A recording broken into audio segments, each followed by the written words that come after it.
Don't just live for tomorrow, or just live in yesterday. Just be glad for all you have that's in today. Hey everyone, Connie here, and welcome to my blind reaction to Higurashi no Naku Koro ni Go, episode 5. So last we left off, Keiichi killed Rena as she was trying to kill him. And he almost succeeded in killing him. Somehow he survived. Satoko and Rika were killed off screen. It's unclear as of how. It was either a murder, a suicide, or a murder-suicide. Knowing this series, any of those are possible. Just knowing Higurashi in general. And all that's left is Mion and Keiichi. But at the end, Keiichi is asked by the nurse, do you have any symptoms? It's like, and he's like what? And it's like, does your neck itch? And it's like, it kind of didn't before something was said, but then when it's said, it's like, he kind of like noticed it, and it's like, it ended with a scream, so it's kind of hard to say exactly what happened there at the end. But yeah, so that was kind of where that left off, and either two things are going to happen now. Either we have one more episode in this loop, or that was the end of the loop, and that's just how it ends. One of the two, so we'll see probably right away in this episode. But yeah, I'm excited to find out more. I'm excited to see more because I've been enjoying this. So we're just going to get on with it. I'm recording this later than I have been recording other stuff lately. Mostly because something kind of came up as a surprise today, and it just completely caught me off guard, and my entire schedule was kind of thrown out of whack for today because of it, but whatevs. So either way, let's get on with this. So when the screen fades to black, pause this redirect and go to the description below. Follow the link to the reaction, and after you watch it, come back here to the redirect and resume play. It's after it fades to black, then fades back in. Everything from that point forward will be my afterthoughts and will contain spoilers to the episode. So, that being said, thank you so much for tuning in, and I will see you at the reaction. Okay, and we are back, and we'll begin with spoilers in 3, 2, 1, now. So, yeah, this episode started our second loop of this series. We are back at the beginning of the timeline, and everyone is back, and back to normal for the time being. So now we move on to learning some new things. Clearly, this loop is being shown to be different from the last for a number of reasons. We're seeing different events. We're seeing things progress differently. One big thing is that in this loop, we learn about the existence of Shion Sonozaki, the twin sister of Mion. Mion was a notable character in the first loop, and one of the only two survivors of our friend group. And this time we find out about Shion. Shion is Mion's twin sister, but their personalities are notably different. The only problem is that it's kind of hard to tell sometimes who is who for multiple reasons. The one we saw in the family dining restaurant with the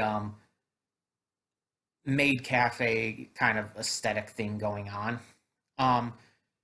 She introduced herself as Shion, but it could be Mion, and she just said that out of embarrassment from Keiichi. And the one who came to deliver the food also introduced as Shion, but could have been Mion. And we even have this moment where it's said in the episode by Rena that people aren't always what they seem like on the surface. That deep down, even Mion has a girly side to her. Even she can get flustered and embarrassed and whatnot. So it's kind of hard to believe, or at least hard to know, if she was telling the truth at the restaurant or if that was Mion. Um, I want to say it was Shion though, because we do know where Mion works. At least one place she works for sure. Because we did see earlier on in the episode, remember, when they were at the game shop, the owner of the game shop said to Mion, the next time you come to work, I'll give you a tip. Um, this tells us that Mion works at the game shop. So when she says she's, and I think that's what she even said later on. Um, so unless she has two part-time jobs, which I guess is possible, um, like she's not the one that Keiichi met at the restaurant. I do feel it's unlikely though, because um, at least from what I know, honestly, a lot of the way through anime, but also through other ways as well. From what I know, um, high schoolers, and just when you're in school in general, but high schoolers, I guess, just because of age reasons, um, having a job while you're in school is actually, in a lot of Japan, looked down on. And it's something you're not supposed to do because you're supposed to be focusing on your studies and all. In fact, I think there's even parts in a lot of Japan where it's not allowed. The schools won't let you have a job outside of school. At least not until like maybe senior year or something. I don't know. I don't know exactly how all that works, but you see that a lot in a lot of different anime, and even just other stuff like that, other like Japanese programming and stuff. At least that I've seen. Um, because they want like even out like activities outside of school are looked down upon. Um, in a lot of cases, um, especially like getting later on, because you're supposed to do all these studies outside of school and stuff, and they take it a lot more seriously than here in America, which in some ways is good, some ways is like, okay, you're going a little far. But it's like, if in this village in Hinamazawa, I could see them possibly allowing for a part-time job, sure, but not two. Because at that point, if you're like, if you have two part-time jobs, it's at that point, why don't you just have a full-time job? It just makes no sense at that point. So it's like, I really doubt she's working at both places.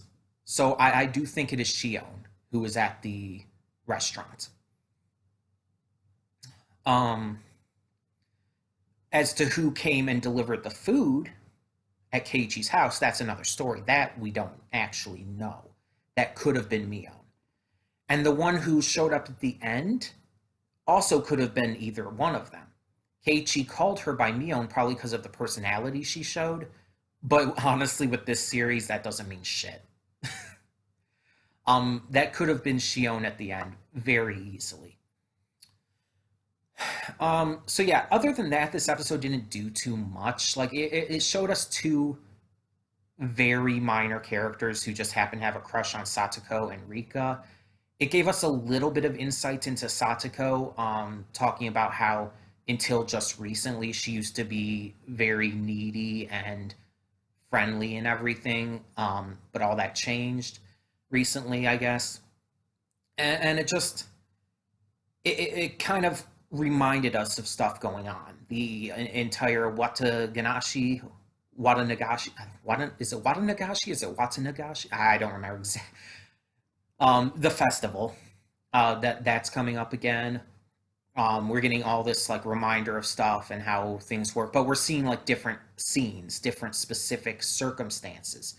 The original did this too, and I really liked it in that, how every time loop is different, but certain things remain the same, allowing you to piece things together more and more each time.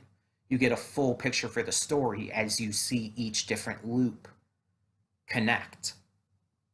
Um, Plus, it allows for some more interesting and unique, fun stuff to happen throughout it.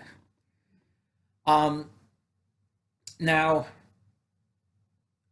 I do real quick want to touch on the fan service in this series. I do not remember if this was in the original, the entire maid cafe thing.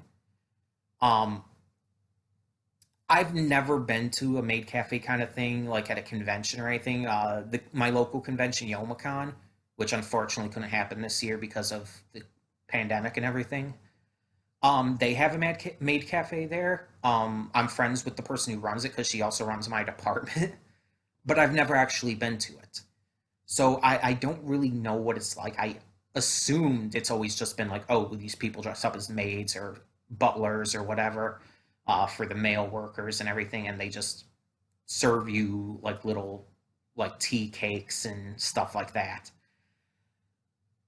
Um, but I would expect like a different atmosphere than a family restaurant. Like that's what kind of threw me off watching this, and when it was first introduced in the other loop as well, when Keiichi went there with the officer Oishi. It's like this seems like this doesn't look like what I would think a maid cafe would look like. Like you kind of see something like that in Steins Gate. Um, I don't remember if it was specifically called a maid cafe, but it's the same kind of deal with Ferris. Um, that's shown in Steins Gate, and I think it's shown in yeah, it's shown in Steins Gate Zero as well.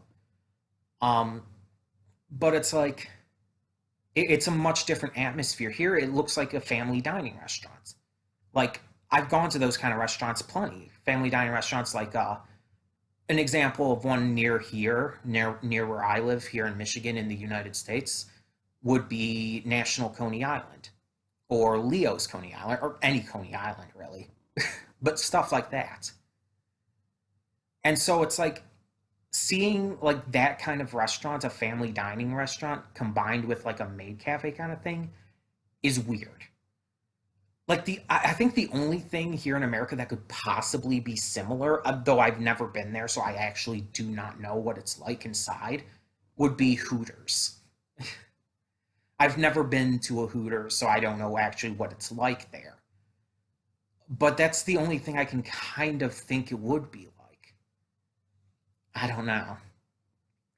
But getting back on topic because I tend to ramble like this. The fan service here with Shion and just the girls in general who are there. This has always been a point of contention for me with a lot of these shows, with a lot of this, because it's like, on one hand, you know these characters are fictional and it's not like any kind of representation of reality. Um, because I mean, you watch a series like this and it's like you get excited to see all the death scenes and stuff, but it's like in real life you wouldn't necessarily want to see like kids like this be killed in horrible ways and kill each other in horrible ways. But at the same, so you know it's fictional, you understand that, and you know how to separate reality from the fiction of it all. But at the same time, it's like these are still like even if just fictional representations, they are still representations of teenage girls. And it's like Mion and Shion, I believe, are 16, I want to say. Because I know the school is like spread out between ages and stuff because of Hinamizawa being a small village. I think Mion and Shion are 16, but even so, I know age of consent and stuff in Japan is different than what it normally is here, but it's still weird to me every time I see something like that. Um, and it's one thing with like fan art and stuff, but when you see it in the show itself, like you know, or the manga it's based on, or whatever else, and you see that like the creator specifically put this in the canon, and it's just I don't know, it's weird. It's always been kind of this contentious point for me because it's like on one hand I understand it's fiction. I understand it's not like these aren't real characters, they're not representative of real people. They're just meant to be seen it's just meant to be seen as a fun series that you can just enjoy without connecting it to reality necessarily. And so it's like I get that, but at the same time, again, it's a tough subject. So it was weird because I'm specifically bringing this up because it was notable in the episode, the jiggle physics. Like they made a point of animating that in the way that they did. And like, yeah, you can say it's like, okay, it's it's meant to kind of be attractive in a way, like their characters, you want to make them attractive and all, but it's like there's a point where it's like, is this necessary? I don't know. Maybe it's just me, but I've always had very complicated emotions and thoughts regarding that entire thing. Which is honestly probably what people should have. Like, it's like, yeah, they're drawn to be attractive, and it's like that's undeniable, but is it right for that to be the case? I don't know. Again, it's all fiction. Like, we're here not even for that in the first place. We're watching this series for the deaths and the craziness and the psychological horror. Um, and we understand it's fiction, but still, it's just I want to bring that up. I want to bring that up and just let you guys know that like how I feel regarding this kind of thing when it appears in any show. So yeah, because this is far from the only anime that does this kind of thing. Um, yeah. Anyway, anyway, uh, so this episode was very interesting. I like the way it ended. It seems like this loop is going to focus on the Sonozaki family, which was always one of my favorite focuses from the original series. Um, and not even just because of Mion and Shion, like they were never my favorite characters. Rico was always above them, but still, I like the storyline itself. And if this goes in similar routes to how it did in the original series, it's gonna be crazy and in a really good way. So I'm really excited to see what they do with it. I'm excited to see what comes in this loop and in the future of the series. So tell me in the comments below what you thought of this episode, and thank you so much for tuning in. For now, I'm Connie and I'm signing off. See y'all next time.